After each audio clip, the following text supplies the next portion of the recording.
안녕하세요. 영수실 채널 이윤창 전문 상담사입니다.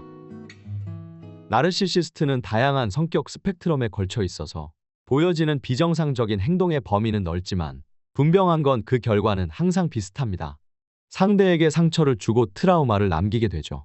다음 설명드릴 6가지 용어는 나르의 성격을 이해하는 데 도움을 줄 것입니다. 첫 번째, 나르시시스트적인 공급. 나르시시스트적인 공급이란 정확히 무엇을 의미할까요? 나르시시스트는 진정한 내면의 자아를 가지고 있지 않으며 자신이 누구인지도 모른 채로 낮은 자존감으로 살아갑니다. 그들이 자라날 때 부모나 양육자가 그들을 매우 부정적으로 대했거나 또는 지나치게 잘 대해줬을 것인데요. 그 결과로 그들 내면의 자아는 제대로 형성되지 못했으며 자존감은 외부로부터, 다른 사람들로부터만 얻을 수 있게 변이된 것입니다. 따라서 그들은 다른 사람에게서 얻으려는 것에 전적으로 의존하게 되죠. 드라큘라와 같이 기생하며 감정적인 공급을 얻는 것은 그들의 삶이 비참하지 않도록 막아주는 것입니다. 나르시시스트적 공급은 개인의 욕구와 성향에 따라 다를 수 있습니다. 가장 일반적으로는 음식이나 성적인 것, 돈에 대한 집착, 관심과 칭찬 그리고 권력에 주목하죠. 이들은 기생충처럼 다른 사람에게서 기를 흡혈하며 삶을 유지하다가 주된 공급원이 예상치 못하게 반기를 들거나 오래된 공급원의 실증이 날 경우를 대비해서 새로운 대체물들을 미리 준비시켜 놓고는 합니다. 두 번째, 비방 캠페인. 나르시시스트가 펼치는 모든 게임은 주변 상황을 통제하거나 지배하려는 것입니다. 그런데 피해자가 나르시시스트의 본 모습을 알아챘다는 두려움을 느끼거나 아니면 나르시시스트의 거짓말과 속임수, 착취가 더 이상 통하지 않게 되면 그들은 피해자를 상대로 비방 캠페인을 시작하는데요. 이러한 중상모략은 피해자를 최대한 상처 입히고 고립시키기 위해 치밀하게 설계된 전략입니다. 피해자를 정서적, 심리적으로, 영적으로, 경제적으로 이용하고 착취하는 것을 넘어 적절한 타이밍이 되면 다른 새로운 누군가를 끌어들여 학대하는 사이클을 반복하게 되죠. 만약 게임이 자신이 계획한 대로 흘러가지 않는다면 나르시시스트는 어떠한 죄책감이나 인간적인 면모 없이 모든 수단을 동원해 복수를 감행하며 피해자를 완전히 무너뜨리려 발악해옵니다. 이들이 하는 비방 캠페인의 예를 들어보면 직장에서, 시댁에서 이미지를 손상시켜 고립시키게 만들어서 스스로 지쳐 포기하여 그만두게 만드는 것, 주변 사람들을 조종해 피해자를 괴롭히게 하기, 거짓말을 퍼뜨려 피해자를 고립시키려는 전략을 구사합니다. 세 번째, 그레이락. 연락을 완전히 끊을 수 없는 상황이라면, 예를 들어 나르시시스트가 상사이거나 공동양육 중인 전 배우자일 경우 현재 배우자와 이혼하지 못하고 있는 상황에서 나르시시스트로부터 방어하기 위한 안전한 방법으로 감정적인 먹이 제공을 해주지 않는 것입니다.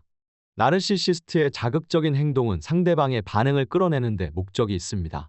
그레이락 기법을 사용하는 것은 문자 그대로 무미건조하고 지루한 회색 바위처럼 행동하는 것을 의미하는데요. 아무 말도 하지 않거나 최소한의 정보를 제공하고 나르시시스트가 던지는 비정상적인 말에 살아있는 동상이 된 것처럼 무미건조하게 반응하는 것을 뜻합니다. 특히 강도가 약한 나르시시스트라면 자신의 도발이 더 이상 피해자로부터 반응을 이끌어내지 못한다는 것을 깨닫게 되었을 때 피해자가 더 이상 재미있지 않다고 판단해 다른 타겟으로 이동하게 됩니다. 그들은 배우자에게 화풀이를 하다가 재미가 없어지게 되면 결국 감정을 해소하지 못하고 직장 부하나 다른 타겟으로 옮겨가게 되죠. 네 번째, 트라우마 본딩. 트라우마 본딩은 스톡홀름 증후군과 유사합니다. 스톡홀름 증후군은 1973년 스웨덴의 은행 강도 사건에서 유래된 것인데요. 인질이 자신을 납치한 납치범과 강한 감정적 유대를 형성하며 발생하는 감정입니다. 피해자들은 자신이 관계를 맺고 있는 나르시시스트에 대해 깊고 강한 감정을 느끼게 될 수밖에 없습니다. 왜냐면 나르시시스트는 롤러코스터에 태운 것처럼 피해자를 때로는 잘 대해주고 때로는 나쁘게 대하는 것을 반복할 테니까요. 피해자의 뇌에 미치는 트라우마 본딩의 효과는 마치 마약에 중독된 것과 매우 유사합니다. 피해자들은 평화스러운 시간과 고통스러운 시간의 잦은 반복으로 인해 관계에 나도 모르게 매몰되고 중독되게 되어버리는 것입니다. 점점 나르의 부정적인 영향력이 내 안에 스며들어 잠식되는 것과도 같습니다. 이 끝도 없는 좋음과 나쁨의 반복이 피해자를 관계에 묶어두는 주된 이유이며 결국 피해자들이 이 관계에서 벗어나는 것을 매우 어렵게 만듭니다. 심리학적으로는 이러한 학대에서 벗어나는 것이 마약을 끊는 것과도 같은 수준으로 심각해진다고 하죠.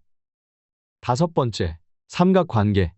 나르에게 알고 협조하든 모르고 협조하든 제3자가 나르의 피해자를 공격하거나 자존감과 신뢰를 떨어뜨리며 학대하는 방식으로 나타납니다. 나르시스트는 삼각관계를 권력과 통제를 행사하기 위한 수단으로 사용하는데요. 나르시스트의 머릿속에선 나르시시스트 자신을 피해자로, 현재 상대방을 박해하는 사람으로, 새로운 공급원 이 구조자로 생각합니다. 실제 현실에서는 나르시시스트는 박해하는 사람이며 새로운 공급원은 당신을 학대하는 나르시시스트의 공범일 뿐이죠. 여섯 번째, 미러링. 나르시시스트는 진정한 내면의 자아가 없기 때문에 사람들 사이에서 교묘한 거짓 가면을 씁니다. 이들이 사람을 유인하기 위해 사용하는 기법 중 하나가 미러링인데요.